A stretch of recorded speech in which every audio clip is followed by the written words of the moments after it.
नाज़रीन, मैंने बेशुमार दफा कहा, बार बार कहा कि 10 साल का प्लान हो, 20 साल का प्लान हो, अल्लाह की मर्जी जो होती है वही होता है। और पाकिस्तान की ये सियासत बताती है, पुरानी तारीख है कि यहाँ पर लम्हों में फैसले बदल जाया करते हैं। तो जो लोग ये डंके बजा रहे हैं कि शहबाज शरीफ और मौजूदा सेटअप और इस्टेब्लिशमेंट का ये प्रोग्राम अगले 10 साल तक रहने वाला है और फला हो जाएगा दूध और शहद की नहरें बह जाएंगी, इमरान खान जेल के अंदर रहेगा और कोई अब उम्मीद नहीं है, फलाना हो गया, ढिमकाना हो गया। मैं बारहा कहता रहा हूं कि भाई यहाँ पर लम्हों में फैसले तब्दील हो जाया करते हैं। और आज मेरे पास नाज़रीन किराम आपके साथ शेयर करने के लिए 4 ऐसी बड़ी खबरें हैं जिससे आपको अंदाजा होगा कि इस्टेब्लिशमेंट की नींदें उड़ चुकी हैं और हुकूमत की नींदें हराम हो चुकी हैं।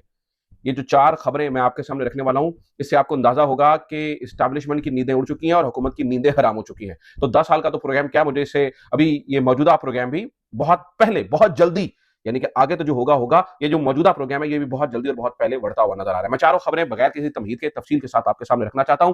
चारों बहुत इंपॉर्टेंट है, एक एक करके सुनिएगा। आपसे दरखास्त ये भी है कि चैनल को सब्सक्राइब जरूर कर लें। आपकी सब्सक्रिप्शन जो है वो हमें हौसला देती है और उससे हमारे एतमाद में इजाफा होता है, ज्यादा से ज्यादा लोगों तक आगे बात पहुंचाने में। जो नए हैं वो सब्सक्राइब करें, जो पुराने ऑलरेडी सब्सक्राइबर हैं वो शेयर करें और अपना कमेंट भी जरूर करें। सबसे पहली खबर नाज़रीन किराम, मौजूदा पूरे सेटअप की चोरी पकड़ी गई है। पिछले मैंने बहुत सारे अहम तरीन लोगों से बात हुई तो उन्होंने कहा यार देखो, जो कुछ होना था हो गया, पाकिस्तान राइट साइड पे आ गया है, पाकिस्तान पटरी पे चढ़ गया है, आप प्लीज इसे चलने दीजिए। मुझे बहुत सारे लोगों की जानिब से पैगाम या पहुंचाया गया कि भाई पटरी पे चढ़ गया, चलने दो यार, क्यों नहीं तुम लोग पाकिस्तान को चलने क्यों नहीं देते हो। ठीक है, चलो जो भी है, 8 फरवरी वाली तुम्हारी बात मान भी ली जाए, चलो जी तुम्हारी ये बात मान भी ली जाए कि वो मैंडेट चोरी हो गया था, ये हो गया था, वो अब जो हो गया कौन सा पहली दफा हुआ है, पहले भी होता रहा है। अब पाकिस्तान चलना शुरू हो चुका है। देखो दुनिया हमारी इज्जत कर रही है, देखो हमारी जो डिप्लोमेसी है वो कितनी शानदार हो गई है, हमारी इकोनॉमी सर उठा रही है, हम डिफॉल्ट होने के खतरे से निकल आए हैं, this and that, this and that. बहुत सारी कहानियां सुनी, लेकिन आज पता चला है, खबर मिली है कि ये सब की सब 2 नंबरियां थी, ड्रामेबाजियां थी। मैं कुछ खबरें इस सिलसिले में आपके सामने रखना चाहता हूं जिससे आपको अंदाजा हो सके कि मामला किस हद तक खराब हो चुके हैं। नाज़रीन किराम, खबर ये पता चली है कि आईएमएफ ने 11 बिलियन डॉलर्स की हेरफेर, जो कि फैक्ट्स के अंदर, अतादो-शुमार के अंदर हेरफेर की गई, उसके ऊपर उन्होंने यहां पर रिपोर्ट मांग ली है पाकिस्तान से, पूछ लिया कि ये क्या कहानी है। अब मैं आपको बताता हूं, ये बात इतनी सादी नहीं है, जरा थोड़ा सा टेक्निकल बात है, थोड़ा सा तफसील से समझाता हूं, आपको समझ आएगी। देखिए नाज़रीन किराम, पाकिस्तान के 2 डिपार्टमेंट हैं, एक है PRAL, ठीक है, इसे कहते हैं जी पाकिस्तान रेवेन्यू ऑटोमेशन लिमिटेड, ठीक है, और एक है PSW, ये प्रोविजन सिग्नल विंडो। ये दोनों इदारे, इन दोनों इदारों के मुख्तलिफ काम है, लेकिन इन मुख्तलिफ कामों में से एक काम ये है कि ये पाकिस्तान में होने वाली इंपोर्ट्स के ऊपर नजर रखते हैं कि भाई कितनी इंपोर्ट्स हुई हैं, उसका डाटा होता है, उसकी जो है ना उसका रिकॉर्ड कीपिंग होती है, इनके पास पता चलता है।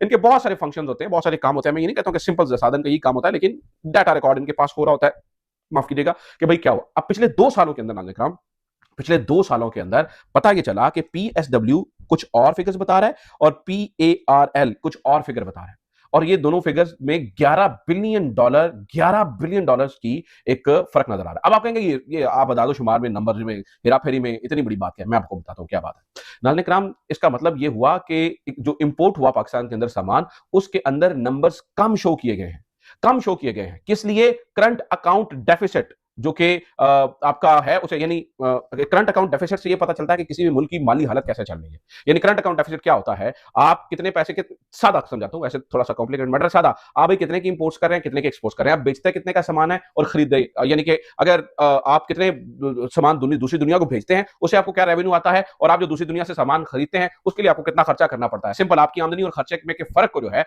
वो करंट अकाउंट डेफिसिट कहा जाता है। तो यहां पर इन्होंने ये करते कि इंपोर्ट को कम दिखाया जाता, कम होती, एक्चुअली हमारी एक्सपोर्ट्स बढ़ती, हमारी इंपोर्ट कम होती। यहां पर ड्रामेबाजी ये की गई कि उस खर्चे को, यानी कि इंपोर्ट के नंबर को हेराफेरी कर दी और दिखाया गया कि पाकिस्तान का करंट अकाउंट डेफिसिट कम है। इस तरह से पाकिस्तान को दिखाया गया जी हम जो है ना वो मंजिल की तरफ बढ़ चुके हैं। इसी बड़ी हेडिंग के नीचे दूसरी खबर सुनिए। मैं वो जो बड़ी बताया 4 खबरें, मैं दूसरी खबरें रखता हूं, ये पहली खबर का हिस्सा मैं आपके सामने रख रहा हूं। तो जनाब, इसी के अलावा पाकिस्तान की हालत देखिए। अब शाहजेब खानजादा जैसे लोग हैं जो कि चुप रहे पिछले 3 साढ़े 3 सालों में, अब वो भी पाकिस्तान की मौजूदा माली सूरत-ए-हाल के ऊपर बोलना शुरू हो गए हैं। आपको पता है कि पाकिस्तान में जो गुर्बत की शरह है वो कितनी बड़ी है, आमदनी लोगों की कितनी कम हुई है, रुपया कितना डिवैल्यू हुआ है।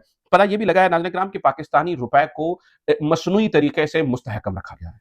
पाकिस्तानी रुपए को मसनूई तरीके से मुस्तहकम रखा गया है। इससे क्या होता है, यानी कि आप डॉलर फेंकते हैं मार्केट के अंदर और आप, यानी कि ये एक्चुअल जो है ना, और फिर मैं आपको एक और कहानी भी बता दूं, आपको पता चलेगा कुछ अरसे के बाद शायद इस तरह की खबरें भी सामने आए कि स्टॉक एक्सचेंज को भी मसनूई तरीके से किस तरह से ऊपर, और आपको पता है कि ब्रोकर्स किस तरह से करते हैं ड्रामेबाजियां, ये भी किया जाएगा। अच्छा, कर्जा पाकिस्तान का 13% बढ़ा पिछले 1 साल में, एक्सपोर्ट्स कम हो 12% कम हुई और 3.34 बिलियन का जो है वो करंट अकाउंट वो जो है वो डेफिसिट हुआ। यानी कि डेफिसिट तो और भी बहुत ज्यादा है, लेकिन चले वो मैंने पहले आपको कहानी बता दी। तो ये नाज़रीन इकराम दिखाया गया। अब ये इसलिए किया गया, यानी ये पूरी कोशिश के बाद अब एसआईएफसी से हमें कितने पैसे आए कुछ पता नहीं है, कितने हमारे पास सरमायाकारी बढ़ी कुछ पता नहीं है, बल्कि मैं आपको बता दूं कि मौजूदा रेजिम के अंदर सरमायाकारी कब हुई है।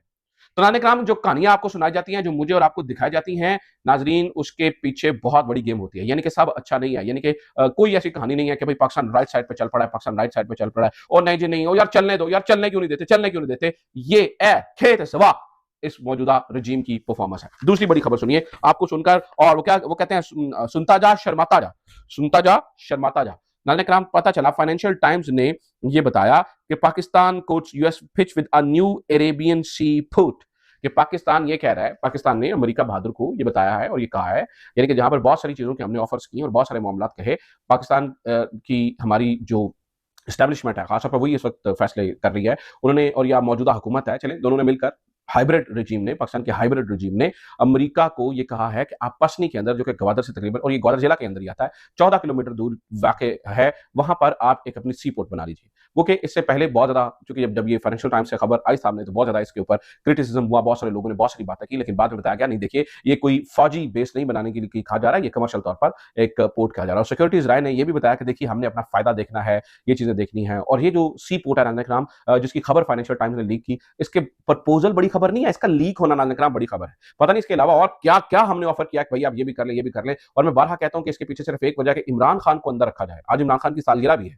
इमरान खान की सालगिरह भी है, तो तमाम इमरान खान के चाहने वालों को मुबारकबाद भी। लेकिन चले हम सियासी बात उस तरह से नहीं करते, हम जरा हकायक पे बात करते हैं। नाज़रीन इकराम पता नहीं क्या क्या कहा गया होगा, सिर्फ इमरान खान को अगर अंदर रखा जाए, बाकी पता नहीं हम क्या क्या करने को तैयार है। जो पसनी के अंदर पोर्ट की बात की जा रही है, इसके पीछे सिक्योरिटीज राय का मानना यह है, और जो इस हक में जो है ना वो बातें कर रहे हैं, उनका मानना यह है कि देखिए इससे क्या होगा, कंपटीशन बढ़ेगा। अगर चाइना को पता चलेगा कि भाई यहाँ पर जो है ना वो इन्वेस्टमेंट हो रही है, तो वो भी ग्वादर के ऊपर अपना काम तेज कर देगा। इससे पहले जो मुख्तलिफ तरीकों से हमें चाइना ये कहता है कि भाई ये नहीं है, सिक्योरिटी नहीं है, फलाना नहीं है, ढमकाना नहीं, हम ये नहीं करेंगे, हम वो नहीं करेंगे। जिस तरीके से, जिस तेजी से इन्वेस्टमेंट आनी चाहिए थी, उस तरीके से, उस तेजी से इन्वेस्टमेंट नहीं आ रही है। तो अमेरिका के अंदर आने से ये दो काम होंगे, एक तो अमेरिका का पैसा आ जाएगा और दूसरा कंपटीशन बढ़ जाएगा, तो चाइना भी अपने पैसे लेके आएगा। नहीं नाज़रीन इकराम, एक तो सोचे है, लेकिन जिस चीज के होने के ज्यादा चांसेस है वो ये है कि एक तरफ आपका ईरान बैठा है और एक तरफ चीन बैठा है। छोड़ दीजिए कि ये जो पोर्ट है ये फौजी मकासद के लिए इस्तेमाल होगी या नहीं होगी, या यहाँ पर बेस नहीं बन रही है, वहां पर इकोनॉमिकली अमेरिका का मौजूद होना इतना करीब, और फिर आबनाए हार्मज जो कि स्ट्रेट ऑफ हार्मज है, यानी उसके इतने करीब इस पोर्ट का बनना नाज़रीन इकराम ये दोनों को ऑफेंड करेगा। ये ईरान को भी ऑफेंड करेगा और चीन को भी ऑफेंड करेगा। उल्टा इस बात के ज्यादा खदशात हैं कि फायदे होने की बजाय चीन हमसे ऑफेंड हो जाएगा और नाराजगी होना जो है ना वो हो सकती है। और मैं आपको नाज़रीन इकराम ये भी बता दूं, ये बड़ी खबर है, अब इस बात को सुनिए, ये मैं बहुत बड़ी खबर आपको बता रहा हूं। रिसेंटली पाकिस्तान के भारत के साथ जिस तरह से हालात खराब हो रहे हैं, आप ये देखिए कि इस वक्त बॉर्डर पे फौजें लग चुकी हैं। आपको पता है कि भारतीय आर्मी चीफ ये कह रहा है कि पाकिस्तान को दुनिया के नक्शे पर रहना भी है या नहीं रहना, पाकिस्तान फैसला कर, और पाकिस्तान ये कह रहा है कि हम तुम्हें भी साथ में लेकर अगर हम जाएंगे तो तुम भी जाओगे नक्शे से। इस तरह की बातें हो रही है। ऐसे सूरत हाल में आपको याद होना चाहिए कि लास्ट टाइम पाकिस्तान को किस चीज ने फतह दी, पाकिस्तान को फतह दिलवाई थी पाकिस्तान की बहादुर एयरफोर्स ने, पाकिस्तान की फौज ने, और चीन की मदद ने, चीन की सैटेलाइट, चीन की सारी इक्विपमेंट जो जिससे मदद हुई। और इसमें कोई ढके छुपी बात नहीं है, आप on the record of the record जो दिल कहते रहे, लेकिन इसमें इस बात में कोई शक नहीं है कि चीन ने खुल के पाकिस्तान की मदद की और वो इक्विपमेंट इस्तेमाल हुआ। भारत सरप्राइज हो गया कि पाकिस्तान के पास इतना कुछ है, ये सारी चीजें हैं। तो नाज़रीन इकराम हमें चीन आउट ऑफ द वे गया। इस वक्त भारत आपको पता है कि चीन के साथ पिंगे बढ़ा रहा है, अपनी कुर्बतदारियां करने की कोशिश कर रहा है, अफगानिस्तान के साथ अपनी कुर्बतदारियां करने की कोशिश कर रहा है। और ऐसे में कि जो हमारा एक टेस्टेड अलाय है, टेस्टेड, आप मुझे बताइए कि किस जंग में डायरेक्टली अमेरिका ने पाकिस्तान का साथ दिया है? क्या वो छड़ा बहरी बेड़ा आ गया था 71 की वॉर में? नहीं आया था। अगर किसी ने सही जंग में पाकिस्तान का साथ दिया तो वो चाइना है, और दूसरा दुश्मन हमारा जो है ना वो हमारे सीने पे वार करने के लिए, हमारी कमर पे वार करने के लिए तैयार बैठा है।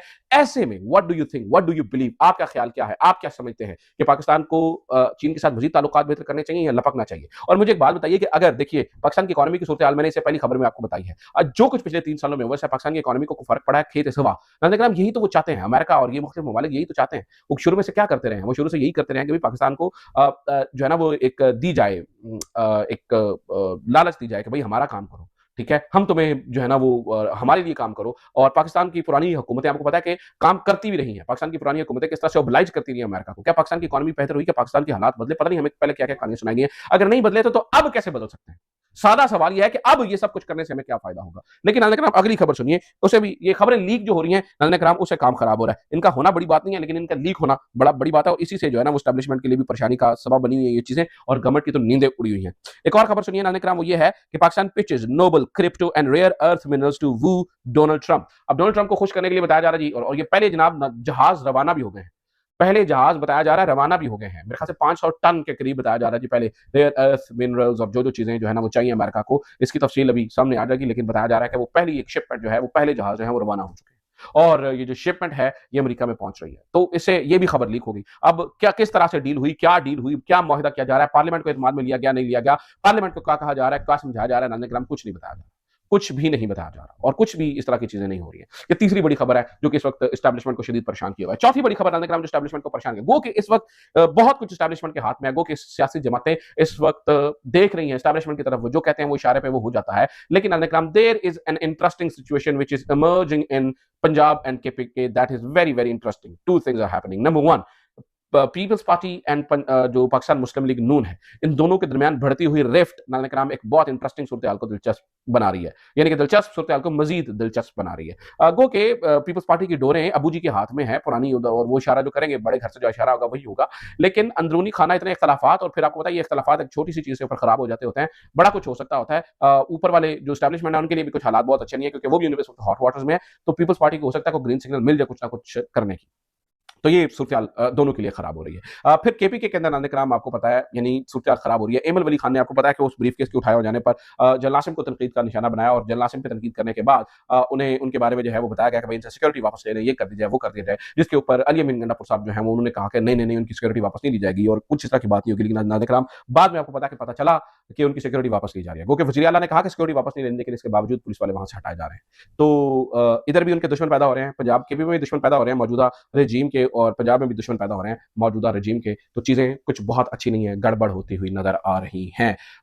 बहुत सूरत-ए-हाल खराब है, इस तरह से ये कैरी नहीं कर सकेंगे। ऐसे में पाकिस्तान तहरीक इंसाफ का बनता हुआ मोमेंटम इनके ऊपर लटकती तलवार है। ये अब तक की खबरें, उम्मीद करता हूं ये वीडियो आपके लिए इंफॉर्मेटिव रही होगी। अपना ख्याल रखिए, खुदा हाफिज़।